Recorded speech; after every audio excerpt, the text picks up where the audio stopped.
അവർക്കൊന്നും NHAയുമായും അവരുടെ കോൺട്രാക്ടർ പ്രതിനിധി ഉൾപ്പെടെ ഡിസ്ട്രിക്ട് കളക്ടറും മന്ത്രി എന്ന നിലയിൽ ബന്ധപ്പെട്ട അന്നുണ്ടായിരുന്ന ആൾക്കാരുടെ ഒരുമിച്ച് ചേർന്നിരുന്നതാണ് അതിന്റെ മിനിറ്റ്സും റിക്കോർഡ്സും ഉള്ളതായിട്ടാണ് എൻ്റെ അറിവ്. അവിടെ കഴിഞ്ഞ ദിവസം ഇത് മന്ത്രിസഭാ യോഗത്തിന് വേണ്ടി വന്നപ്പോൾ തന്നെ ചീഫ് സെക്രട്ടറിയെ ചുമതലപ്പെടുത്തി. ചീഫ് സെക്രട്ടറി അതിൻ്റെ പശ്ചാത്തലത്തിൽ PWD സെക്രട്ടറിയെയും ജില്ലാ കളക്ടറെയും ചുമതലപ്പെടുത്തി അവരുമായി ഡിസ്കസ് ചെയ്യാൻ പറഞ്ഞിട്ടുണ്ട്. 2 days അവരുടെ ഡിസ്കഷന് ശേഷം എന്താണോ റിപ്പോർട്ട് അതിൻ്റെ അടിസ്ഥാനത്തിൽ തീരുമാനം കൈക്കൊള്ളും. അവിടെ വാടകയ്ക്ക് എടുത്ത ആൾക്കാരെ മാറ്റി പാർപ്പിച്ചത് അവർക്ക് കൊടുക്കേണ്ട വാടക ആ സംബന്ധിച്ചുള്ള ഒരു കാര്യത്തിൽ ഒരു ബുദ്ധിമുട്ടും ഉണ്ടാവില്ല. അല്ലെങ്കിൽ അതിനനുസരിച്ചുള്ള ഓൾട്ടർനേറ്റീവ് പൊസിഷൻസ് ഗവൺമെന്റ് സ്വീകരിക്കും. അതെടുത്തല്ലോ, ആ തരത്തിന്റെ മൂവ്മെന്റ് നടന്നു കഴിഞ്ഞല്ലോ. ഞങ്ങളെടുത്ത തീരുമാനങ്ങളിലാണ് ഞാൻ പറഞ്ഞത്. തീരുമാനങ്ങൾ കൊണ്ട് അവർക്ക് വാടക കൊടുക്കാനായിട്ട് തീരുമാനം. ആ കുട്ടിക്ക് 1 ലക്ഷം രൂപ കൊടുക്കാമെന്ന് പറഞ്ഞിട്ട് കൊടുത്തു. 15 രൂപ കഴിഞ്ഞ ദിവസം ആ കാലമൃതി കസ്റ്റഡിക്ക് നമുക്ക് 5 ലക്ഷം രൂപയുടെ സഹായം കൊടുത്തു. അപ്പൊ അങ്ങനെയുള്ള കാര്യങ്ങൾ നമ്മൾ എടുത്തതിൽ എവിടെയെങ്കിലും വീഴ്ച വന്നതായിട്ട് കാണുന്നത് ഈ വീടുകൾ വാടകയ്ക്കെടുത്ത് മാറുകയുടെ പ്രശ്നത്തെ സംബന്ധിച്ചാണ്. ആ വിഷയം സംബന്ധിച്ച് ഇന്ന് AD അവരുമായിട്ട് സംസാരിക്കാൻ പറഞ്ഞിട്ടുണ്ട്. സംസാരിക്കും എന്തോ അല്ലാതെ അതിന് ഈ തീരുമാനം ഏതായാലും ഈ 2 days ഇന്ന് നാളെ എടുക്കുന്നുണ്ടാവും. ഈ നഷ്ടപരിഹാരം 3 ലക്ഷം രൂപ കരാർ കമ്പനി കൊടുത്തിട്ടുണ്ട്. സർക്കാരിന്റെ ഭാഗത്തു നിന്ന് കൊടുക്കുന്ന പെൺകുട്ടിക്ക് പഠന ചെലവിലായി 1 ലക്ഷം രൂപ കൊടുത്തിട്ടുണ്ട്. കൊല്ലപ്പെട്ട ബിജുവിന് കാല് നഷ്ടപ്പെട്ട സത്യക്ക് മറ്റ് നഷ്ടപരിഹാരങ്ങളൊന്നും കൊടുത്തിട്ടില്ല. 5 ലക്ഷം രൂപ കഴിഞ്ഞ് ഗവൺമെന്റ് കൊടുത്തത്.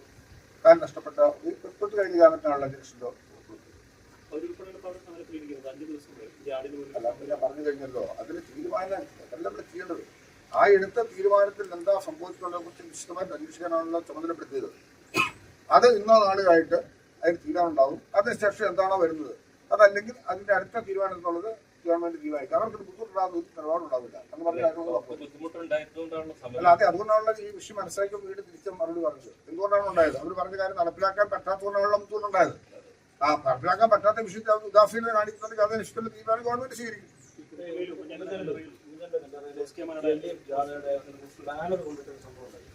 എനിക്കതിനെക്കുറിച്ച് അറിഞ്ഞുകൂടില്ല. അറിയാത്ത കാര്യം നിങ്ങൾ പറയാൻ പറ്റില്ല. അതെ, എനിക്ക് അറിയാത്ത കാര്യമല്ല. അതല്ല ഊഹാവോ പറയല്ലോ വേണ്ട. ഞാൻ അറിയാത്തൊരു കാര്യം പറയാൻ എനിക്ക് പറ്റുന്നില്ലല്ലോ. ഞാൻ അറിയാത്തൊരു കാര്യം അതുകൊണ്ട് മറുപടി പറയാൻ പറ്റും. പറഞ്ഞു കഴിഞ്ഞു. മൈക്ക് മേടിച്ചല്ലോ, ചെയർമാൻ ഞാൻ ഒരുമിച്ചിരിക്കുന്നു. അദ്ദേഹം ഒരു കാര്യം പറയുന്നു, നിങ്ങൾ വീണ്ടും ചോദിക്കുന്നു. അപ്പൊ എനിക്ക് മറുപടി പറയേണ്ടതായിട്ട് വന്നൊരു സാഹചര്യത്തിൽ മൈക്ക് മേടിച്ച് പറഞ്ഞു ശരിയല്ലേ? ഇന്ന് അദ്ദേഹം പറഞ്ഞത് ഈ മത്സരിക്കുന്ന കാര്യത്തിൽ ഇപ്പോഴും തീരുമാനമായിട്ടില്ല. അതൊക്കെ പാർട്ടി കാര്യങ്ങൾ ശരിയല്ലേ? ഞാൻ പറഞ്ഞത് എന്തുവാ, കേരള കോൺഗ്രസ് പാർട്ടിയുടെ ചെയർമാൻ എന്ന നിലയിൽ അദ്ദേഹം മത്സരിക്കുന്നുണ്ട് എന്ന് ഞാൻ പറഞ്ഞു. ശരിയാണത്. അത് ശരിയല്ലേ? രണ്ട് ശരിയല്ലേ? കേരളത്തിലൊക്കെ കൊണ്ട് KS നേതാവുമായിരുന്നു. എന്താ ശരിയല്ല?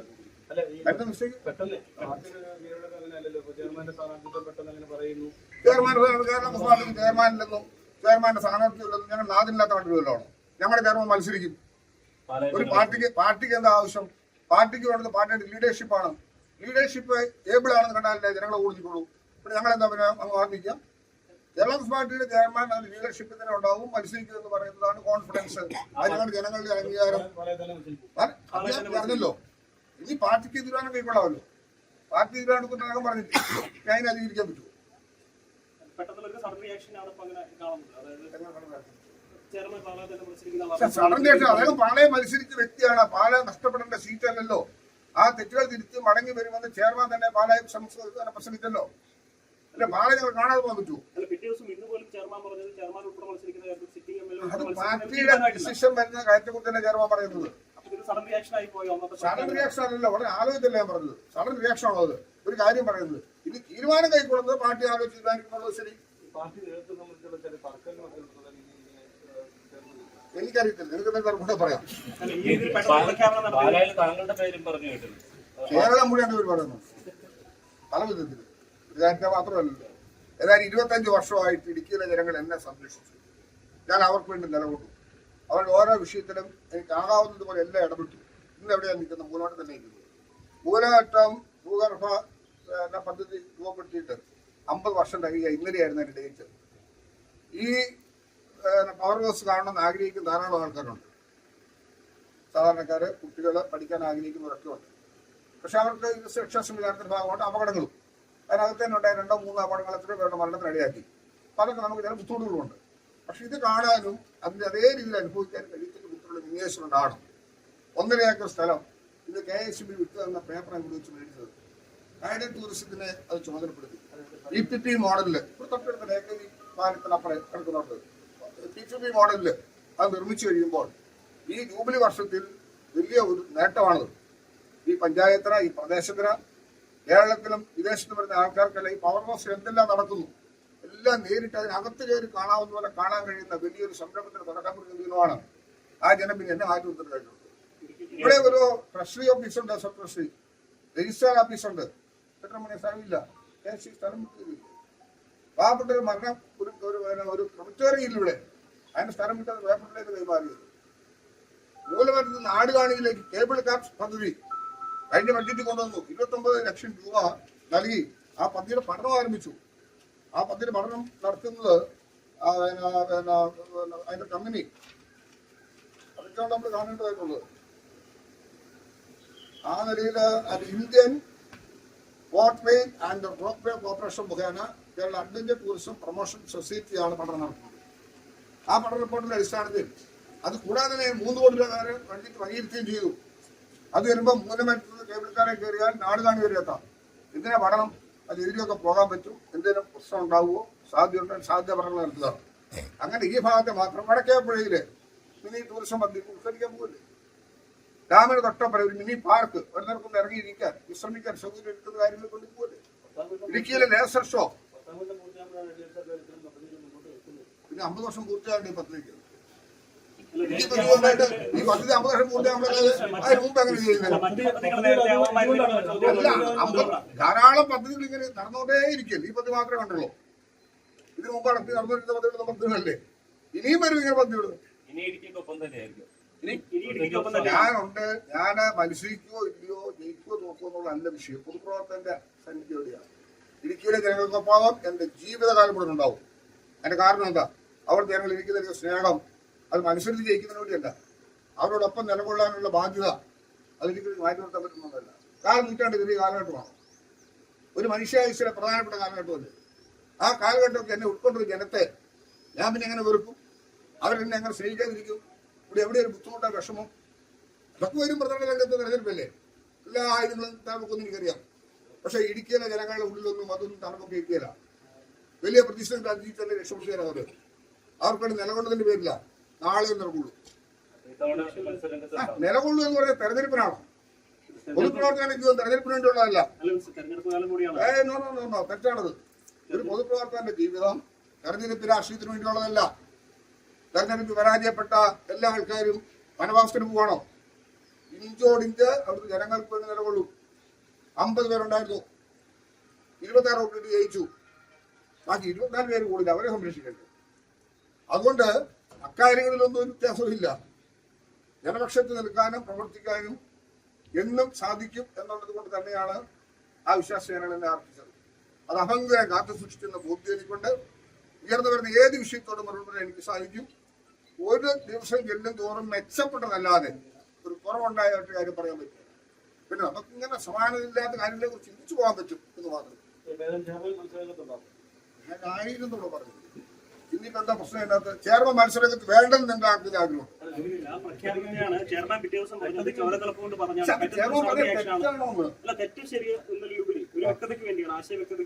ആശയവ്യക്തമാണ്. എന്താ വേണ്ടത്? ഞാൻ ചോദിച്ചോട്ടെ, ഒരു ചോദ്യം ചോദിച്ചോട്ടെ. ചെയർമാൻ പാലായിൽ മത്സരിക്കുന്നില്ല എന്ന് ഞാൻ പറഞ്ഞാൽ, ഞങ്ങളാരും മത്സരരംഗത്തില്ല എന്ന് പറഞ്ഞാൽ അനാഥത്വത്തിന്റെ പക്കൽ നിന്നൊന്നും ഉയർന്നു വന്നതല്ല കേരള കോൺഗ്രസ്. കേരള കോൺഗ്രസ് നേതാക്കന്മാരുണ്ട്. നേതാക്കന്മാർ മത്സരിക്കും. അങ്ങനെ നേതാക്കന്മാർ മത്സരിച്ച് ജനങ്ങളോടൊപ്പം നിൽക്കുമ്പോഴാണ് പാർട്ടിയെ നിലനിർത്തുന്നത്. പിന്നെ ഞങ്ങളാരും മത്സരിക്കില്ല എന്ന് പറയുന്നതാണ് വലിയ മഹാത്മ്യം. ചെയർമാൻ പറഞ്ഞേണ്ട ആ തീരുമാനം പാർട്ടി കൈക്കൊള്ളൂ എന്നേ പറഞ്ഞിട്ടുള്ളൂ. അതേ ചെയർമാൻ പറഞ്ഞ ആ തീരുമാനം പാർട്ടി കൈക്കൊള്ളൂ. അത് കറക്റ്റ് അല്ലേ? ഇപ്പൊ നോട്ടിഫിക്കേഷൻ വരുന്നതിന് മുമ്പ് തെരഞ്ഞെടുപ്പ് ആലോചിച്ച് കഴിഞ്ഞിട്ടുണ്ടോ? ഇലക്ഷൻ എന്ന് പറഞ്ഞാൽ അങ്ങനെ നിശ്ചയിക്കാൻ പറ്റും? ഉണ്ട്. വരുന്ന 28-ലായിരുന്നു തെരഞ്ഞെടുപ്പ് നിരീക്ഷണം. ഇപ്പൊ ചോദ്യം ഉന്നയിക്കുമോ? ഇല്ലല്ലോ. അതുകൊണ്ട് അതിനൊന്നും പ്രസക്തിയില്ല. ഞാൻ പറഞ്ഞത് കറക്റ്റാ. താങ്കൾ പറഞ്ഞു ചെയർമാൻ മത്സരിക്കണം, പാർട്ടിയുടെ നിലനിൽപ്പിന് കൂടി ഞാൻ ആവശ്യമാണ്. പറഞ്ഞല്ലോ, ചെയർമാൻ മത്സരിക്കണമോ പാർട്ടിയുടെ ഏതൊക്കെ ഭാരവാഹികൾ മത്സരിക്കണമോ എന്നുള്ളതിനെ കുറിച്ചുള്ള തീരുമാനം എടുത്ത് അനൗൺസ് ചെയ്യുന്നത് പാർട്ടി തീരുമാനത്തിന് ശേഷമായിരിക്കും. പക്ഷെ ഏതെങ്കിലും പാർട്ടി, കേരള കോൺഗ്രസ് പോലുള്ള പ്രസ്ഥാനം ഞങ്ങൾ ചെയർമാൻ മത്സരരംഗത്തില്ലെന്ന് നാളെ ഇതുവരെ പറഞ്ഞിട്ട് എനിക്കറിയത്തില്ല. ചെയർമാനും പറഞ്ഞിട്ടില്ല. ചെയർമാൻ പറഞ്ഞ് മത്സരിക്കായിരുന്നു. പറഞ്ഞെങ്കിൽ പറയാം. പക്ഷെ അദ്ദേഹം മത്സരിക്കാന്ന് പറഞ്ഞില്ല. ചോദിച്ചത് ഞാൻ പറഞ്ഞല്ലോ, അതാ ഞാൻ കഴിഞ്ഞ ദിവസം ചോദിച്ചത്. 105 വയസ്സുള്ള നേരത്തെ എന്റെ അവിടെ ജീവിച്ചിരിപ്പുണ്ട്, മരിക്കുമെന്ന് പറഞ്ഞില്ല. അല്ല, രാജ്യസഭാ ഇപ്പൊ മരിക്കാന്ന് പറയുന്നത്. അല്ല, രാജ്യസഭാ അംഗമാണല്ലോ അദ്ദേഹം. അതിന് രാജ്യസഭാ അംഗത്വം രാജ്യസഭാ അംഗത്തിന് നിയമസഭയെ മത്സരിക്കുന്ന നിയമതടസ്സമില്ലുണ്ടോ? അതിനെ കുറിച്ചൊന്നും അറിയില്ല. പിന്നെ ഈ കൊടുക്കുന്ന സുരേഷ് പറഞ്ഞിരിക്കുന്നത് കേരള കോൺഗ്രസ് മാണി വിഭാഗത്തിന് ഇനിയും യുഡിഎഫിലേക്ക് ഒരു പ്രവേശനമില്ല. ഞങ്ങൾ ആരെയും പ്രശ്നം വേണമെന്ന് പറഞ്ഞു. പക്ഷെ എന്തൊരു ഗതികേടാവും. ഞങ്ങൾ ആവശ്യപ്പെട്ടെങ്കിലല്ലേ നിങ്ങൾ പോരേണ്ടത് പറഞ്ഞ ആവശ്യമുള്ളൂ. അങ്ങനെ ഞങ്ങൾ ആവശ്യപ്പെട്ടോ? ഞങ്ങളെ ഒന്ന് പ്രവേശിപ്പിക്കണം ആവശ്യപ്പെട്ട എവിടെയും. പിന്നെ എത്ര ഇങ്ങനെ ഈ മാനസിക ദുഃഖം കൊണ്ട് ഇങ്ങനെ ആവർത്തിച്ച് പറയുന്നത്? കഴിഞ്ഞു പോയ കാര്യം മറന്നു പോയാൽ പോരെ? മറക്കാൻ പറ്റില്ല. ഉറക്കത്തിൽ പോലും അവരെ ഞെട്ടി എണീപ്പിക്കുക. ആ ഞെട്ടുണ്ടാക്കുന്ന പാർട്ടിയാണ് കേരള കോൺഗ്രസ്. ഇത് കേരളത്തിലെ കർഷക പ്രസ്ഥാനത്തിൽ വളർന്നു വന്ന പാർട്ടിയാണ്. ചരിത്രം സാക്ഷി നിർത്തി പറയുക, ഞങ്ങളുടെ ഭാഗതത്വവും ഞങ്ങളുടെ നിലനിൽപ്പും ഇന്ന് കേരള രാഷ്ട്രീയത്തിൽ ഏറ്റവും സുപ്രധാനപ്പെട്ടതാണെന്നുള്ള ബോധ്യം ചിലപ്പോഴെങ്കിലും ഓർക്കുന്നത് നല്ലതാണെന്ന് അദ്ദേഹത്തെ കുറിച്ചും എനിക്ക് ഇതിനെ കുറിച്ച് സ്വീകരിക്കാം.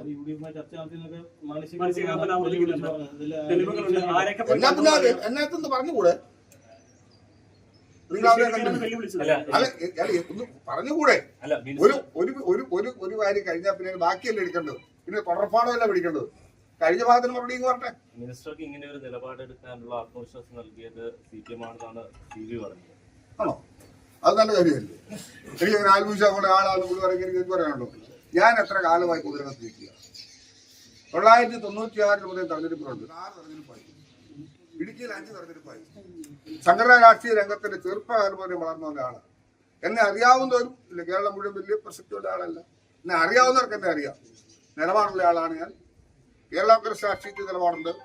എന്റെ നേതാവ് മാണി സാറ് എന്റെ എല്ലാ അർത്ഥത്തിലും ഒരിക്കലും അതിന് വ്യത്യസ്തമായി ചിന്തിക്കാൻ ഞങ്ങൾക്കൊന്നും കഴിയില്ല.